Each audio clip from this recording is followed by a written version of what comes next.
আসসালামু আলাইকুম আরহামতুল্লাহি ওবারাকাতুহু। আশা করি সবাই ভালো আছেন।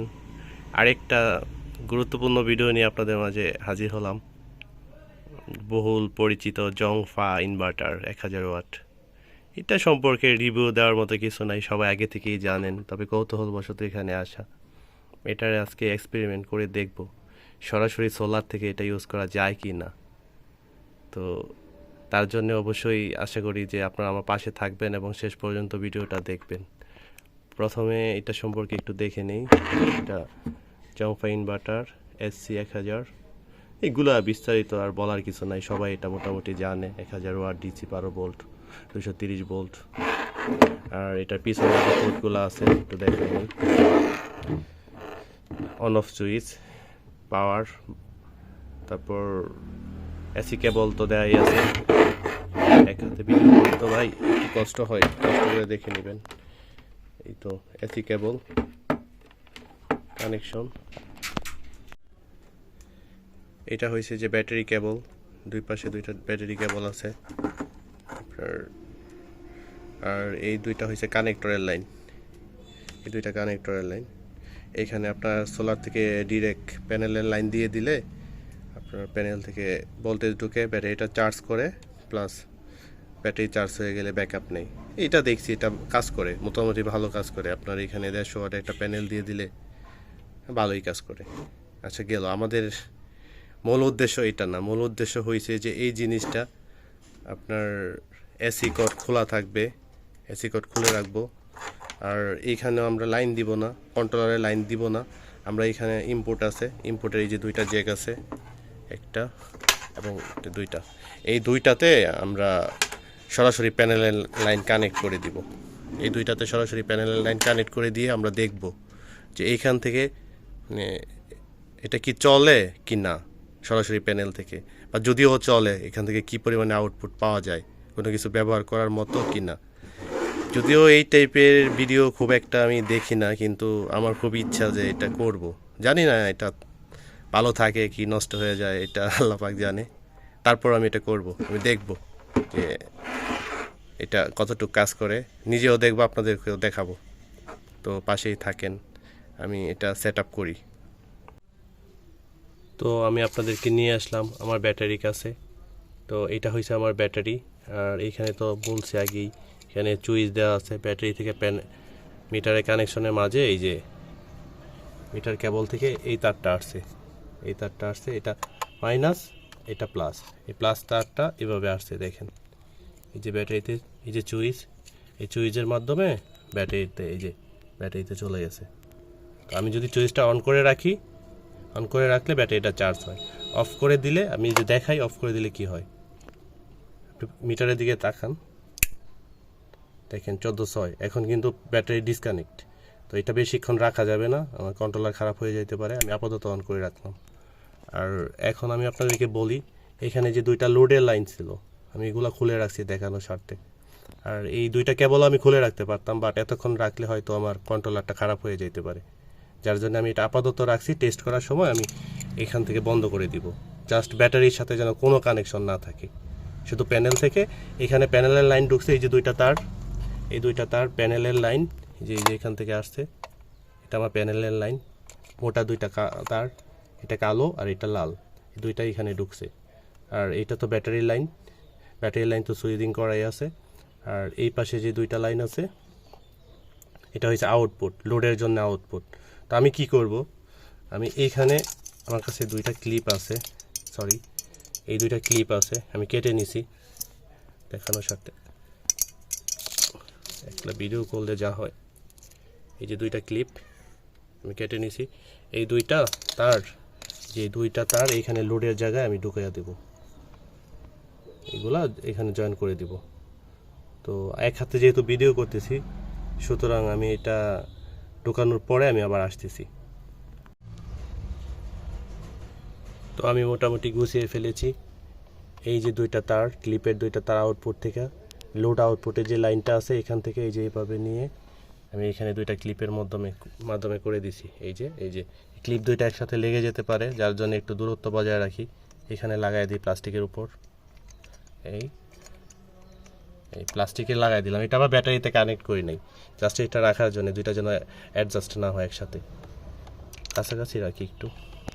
আচ্ছা, এখন আমি আপনাকে দেখাই, আমি যদি এইখান থেকে লোডটা অন করে দেই, এই যে লোডটা অন করে দিছি, এইখানে ভোল্টেজ চলে আসবে আশা করি।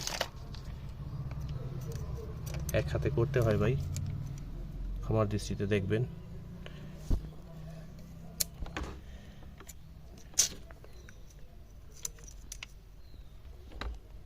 দেখেন এখানে 13 ভোল্টের মতো আসতেছে, 13.8। এই যে এই দুইটা আউটপুট লোড থেকে। এখন সরি, আমি ভুল করছি, আমি সুইচটা বন্ধ করি নাই, এই সুইচটা বন্ধ করে দিই। এই যে সুইচটা বন্ধ করে দিলাম, বেশিক্ষণ রাখা যাবে না, হয়তো বন্ধ করে দিলাম। এখন কিন্তু ব্যাটারির সাথে মিটারে কোনো কানেকশন নেই, পুরোপুরি ডিসকানেক্ট। আপনারা আবার দেখেন, সুইচটা কিন্তু অফ করে দিয়েছি। এখন আমরা ভোল্টেজ শো করব, দেখি কত আছে। এই যে এখানে ধরলাম,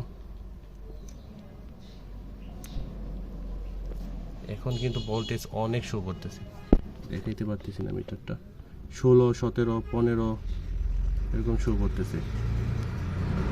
ঠিক আছে, বেশিক্ষণ রাখা যাবে না, আমি আপনাদেরকে এইখান থেকে দেখাই, তাহলে আপনারা বুঝতে পারবেন ভোল্টেজটা। এটা হয়েছে যে আপনার এইখান থেকে ফিল্টার হইয়া এইখান দিয়ে আসতেছে, যার জন্য ভোল্টেজটা কমছে লোডে যাওয়ার পরে। আর এটা হচ্ছে প্যানেলের ডিরেক্ট লাইন, প্যানেলের ডিরেক্ট লাইনটা আমি দেখাচ্ছি, 22 ভোল্ট, সরি দেখা যাচ্ছে না, 22.4 ভোল্ট আসছে। আর এই লোডে যায় দেখেন ভোল্টেজ কমে গেছে, এই যে লোডে দিলাম, আউটপুট লোড এখানে ফিল্টার করে 17 থেকে 18 ভোল্টের মতো দিতেছে। তো আমরা এখন ইনভার্টারটা এটার সাথে অ্যাড করব। এখন রোদের পরিমাণ খুব বেশি না, 100 ওয়াটে একটা প্যানেল লাগানো আছে আমার, তো জাস্ট এর আগে এম্পিয়ারটা একটু চেক করে নিই আপনাদের সুবিধার্থে, কত এম্পিয়ার পাচ্ছি আমি ওপেন সার্কিট। এম্পিয়ার মিটারটা সেট করে নিই, এম্পিয়ারটা সেট করা হইলো, হ্যাঁ 10 এম্পিয়ার। এখন মিটারটা অফ হয়ে যেতে পারে, এইখান থেকে ওপেন সার্কিট পাচ্ছি আমি 4 এম্পিয়ারের মতো, 4 এম্পিয়ার ওপেন সার্কিট, 4 এম্পিয়ার। এখন আমরা আবার ইনভার্টারটা ইন করব, সরি এক হাতে ভিডিও করা অনেক কষ্টের,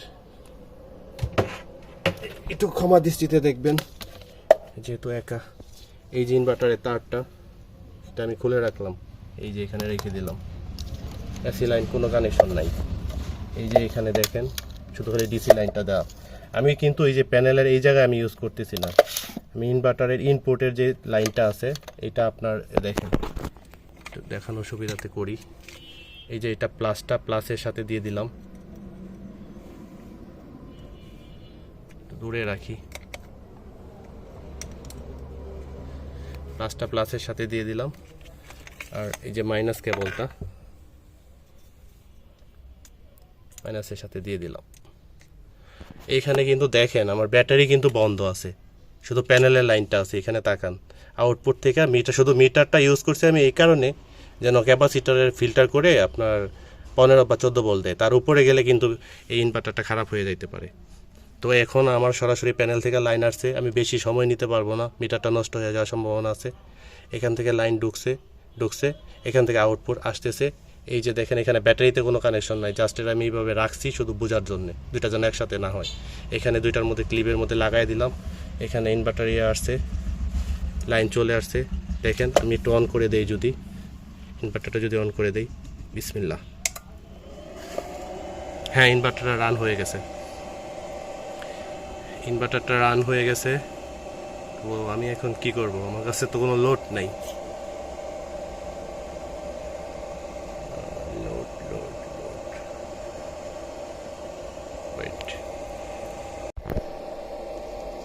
তো আমার কাছে কোনো লোড ছিল না, আর আমি চাইছিলাম যে সরাসরি আপনাদেরকে দেখাবো, তাই আমি যেই ফোনটা দিয়ে ভিডিও করতেছি ভাবছিলাম ফার্স্ট টাইম এটা দিয়েই আমি দেখাবো, কিন্তু এটা দিয়ে তো আমি ভিডিও করতেছি, আমি কীভাবে দেখাবো আপনাদের। সেই সুবাদে আমি ওই আমার কাছে একটা চার্জার ছিল, এই চার্জারটা ছিল, ওইটা আমি ডিসি ফ্যানের সাথে কানেক্ট করে দিছি।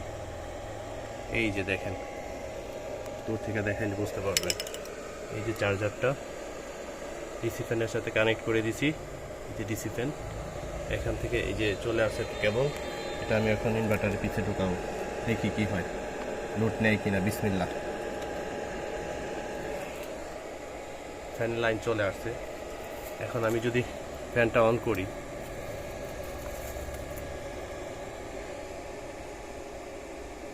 হ্যাঁ ফ্যানটা ঘুরতেছে, স্পিড বাড়ায় দিই, দেখি কি হয়। ইনভার্টার চলতেছে। এখানে কিন্তু কোনোভাবেই ব্যাটারি কোনো কানেকশন দেওয়া নেই, যা আছে সরাসরি প্যানেল থেকে আসতেছে। এখানে দেখেন এখনও 14.5 প্যানেল থেকে আসতেছে, তার মানে আমার যে লোডটা দিছি এটা সীমিত পরিমাণে লোড দিছি, এর চাইতে বেশি লোড দেওয়া যাবে। আমি ফ্যানটা একটু বাড়াই,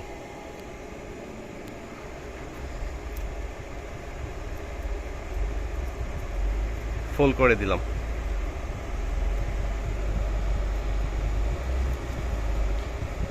ফ্যানের স্পিড ফুল করে দিলাম, ফ্যান চলতেছে। এইখানে মিটারে কি শো করতেছে 14.4, তার মানে এখনো আরো বেশি লোড দেওয়া যাবে। এখানে খুব বেশি লোড নাই, সর্বোচ্চ 20 ওয়াট। তো আমার কাছে লোড না থাকার কারণে আমি লোডটা দেখাইতে পারলাম না। আমার কাছে ছিল হচ্ছে 33 ওয়াটের একটা চার্জার ছিল, আমি যদি একটু জুম করি বুঝতে পারবেন।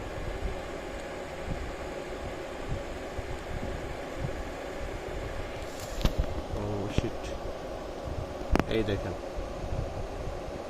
33 ওয়াটের একটা চার্জার ছিল। আমি যদি এটার সাথে কানেক্ট করি তাহলে আপনার তো দেখাইতে পারবো না। আমি এই ভিডিওটা দেখানোর জন্য আমি স্ক্রিন রেকর্ড করে দিচ্ছি। হ্যাঁ, আমি ফোনে এটা কানেক্ট করব, বিশ্বাস রাখেন, আমি একটুও মিথ্যা বলবো না। আমি ফোনে কানেক্ট করব, ফোনে কানেক্ট করে এখান থেকে ইউজ করে আমি স্ক্রিনশট আমি আমার ভিডিওতে অ্যাড করে দিব, স্ক্রিন রেকর্ড। তাহলে বুঝতে পারবেন যে 33 ওয়াট লোড দেওয়ার পরে এটা কি করে। দেখব 33 তো না, 40-এর কাছাকাছি নিবে, দেখি যে 40 নেয় কিনা সরাসরি প্যানেল থেকে। তো চলে আসলাম মোবাইল স্ক্রিনে, দেখেন উপরে এখানে তো ওইভাবে দেখানো যায় না, তো উপরে দেখেন যে মোবাইলের চার্জিং অপশন শো করতেছে, আমি ওইটা চার্জিং ঢুকিয়ে দিয়েছি। আর বিশ্বাস করানোর জন্যে আমি আবার ক্যামেরা অন করছি, ক্যামেরা অন করে দেখাইতেছি যে চার্জারটা লাগানো আছে এবং ওইটা আবার ফোনের সাথে কানেক্টেড, যে ফোন দিয়ে ভিডিও করতেছি। একটাই ফোন, আমার কিছু করার ছিল না, জাস্ট বিশ্বাস করানোর জন্য এইটুকু করতে হয়েছে। তো সত্যি বলতেছি, যা বলছি সত্যি বলছি। এখানে আমি 40 ওয়াট লোড দিছি, 40-এর মতো আর কি, মেবি 33 ওয়াট। তো কোনো সমস্যা হয়নি। চলেন ভিডিওতে। তো শেষ পর্যন্ত যাই হোক, মানে এক্সপেরিমেন্টটা চালালাম। এখনও দেখা যায় আমার ইনভার্টার আলহামদুলিল্লাহ ভালো আছে, এখনও খারাপ হয়নি। তো এইখান থেকে হয়তো খুব বেশি লোড আমি দিতে পারিনি, আমি চেষ্টা করেছি জাস্ট এটা বোঝার জন্য যে এখান থেকে কি সম্ভব কি না। হ্যাঁ, এখান থেকে সম্ভব। আমি এখানে 100 ওয়াটের একটা প্যানেল ব্যবহার করছি, এটা ভালো ব্র্যান্ডেরই মোটামুটি বলা যায়, ফরসনের। তো এইখান থেকে মোটামুটি ভালো একটা আউটপুট পাচ্ছি আমি। তো সেই সুবাদে যদি 150 একটা প্যানেল থাকে, আমার মনে হয় যে এই সরাসরি তো দেওয়া যাবে না, কন্ট্রোলারের মাধ্যমে যদি আমি এইখানে ইন করে দেই, ওই আউটপুট কন্ট্রোলের আউটপুট থেকে যদি ইন করে দেই, সেই ক্ষেত্রে আমার মনে হয় যে একটা সিলিং ফ্যান আমি ব্যবহার করতে পারবো দিনের বেলা, যদি রোদের কন্ডিশন ভালো থাকে। এখন তো শীতের দিন, খুব বেশি রোদও ছিল না বাহিরে, তাও 4 এম্পিয়ারের মতো পাইছি আমি 100 ওয়াট থেকে। তো ভালোই পাইছি, আশা করি খারাপ না। তো এখানে 150 ওয়াটের একটা প্যানেল দেওয়ার পরে আপনার সরাসরি প্যানেল থেকে আমার মনে হয় যে একটা সিলিং ফ্যান চালানো যাবে। 33 ওয়াট পর্যন্ত আমি ওয়াট দিছি, এটা স্ক্রিন রেকর্ড করে দিছি, কারণ আমার কাছে একটাই ডিভাইস ছিল, লোড মিটারও ছিল না বোঝানোর জন্য, এটা ভিডিওতে দিয়ে দিলাম। আর আপনারা চাইলে এটা নিতে পারেন, কিন্তু এটা কতটা যুক্তিসঙ্গত হবে লং টাইম ইউজ করলে আমি এটা বলতে পারবো না, বাট আমার খুব ইচ্ছা ছিল, আমি এটা জানবো, আপনাদেরকে জানাবো, আমি জানাইছি। আর খারাপ না, ভালোই চলে, এটা দিয়া সম্ভব। হয়তো এটা তো মানুষ তখনই ইউজ করবে যখন লোডশেডিং চলবে। দিনের বেলা হয়তো আপনার লোডশেডিং শুরু হয়ে গেল, আপনি চাইলে ইউজ করে দেখতে পারেন, খারাপ হবে না যদি প্রপার নিয়মে ইউজ করতে পারেন বা আপনার কানেকশনগুলো যদি ঠিকঠাক থাকে, উল্টাপাল্টা যেন না হয় বা ওভার চার্জ যেন ভোল্টেজ যেন না ঢুকে, তাহলে ক্যাপাসিটারগুলো ব্রাস্ট হয়ে যেতে পারে। না হলে মনে হয় না খুব একটা ক্ষতি হবে। আর এইখানে একটা কথা বলে রাখা ভালো, যদি মনে করেন যে না আপনার প্যানেলের রোদের পরিমাণটা খুব বেশি আপ অ্যান্ড ডাউন করতেছে, সেই ক্ষেত্রে এটা ব্যবহার ওই টাইমে না করাটাই ভালো। কারণ হচ্ছে যে যদি ভোল্টেজ বেশি পরিমাণে আপ ডাউন করতে থাকে, সেই ক্ষেত্রে আপনার ওই যে এটার ভিতরে যে কী বলে ক্যাপাসিটারগুলো আছে, এগুলা আপনার ভোল্টেজ কম এবং বেশি কারণে মানে লাফালাফি করার কারণে একটা সময় এগুলো ব্রাস্ট হয়ে যেতে পারে। সো বি কেয়ারফুল, নিজ দায়িত্বে করবেন যা করবেন। জাস্ট এটা আমার কি বলে কৌতূহলবশত করা, আমি আপনাদেরকে বলি নাই কখনো আপনি এটা করেন। জাস্ট আমার জানার ইচ্ছা ছিল, আমি নিজে জানছি, আপনাদেরকে জানাইছি। আর আমার ভিডিওটা যদি ভালো লাগে বা এখান থেকে যদি আমি আপনাদেরকে কোনো গুরুত্বপূর্ণ কোনো তথ্য দিতে পারি, সেই সুবাদে আমাকে সাপোর্ট করবেন, আমার পাশে থাকবেন, আমার চ্যানেলটা সাবস্ক্রাইব করবেন। আর নতুন নতুন সুন্দর সুন্দর ভিডিও আশা করি উপহার দিব ইনশাল্লাহ। ভালো থাকবেন সবাই, আল্লাহ হাফিজ।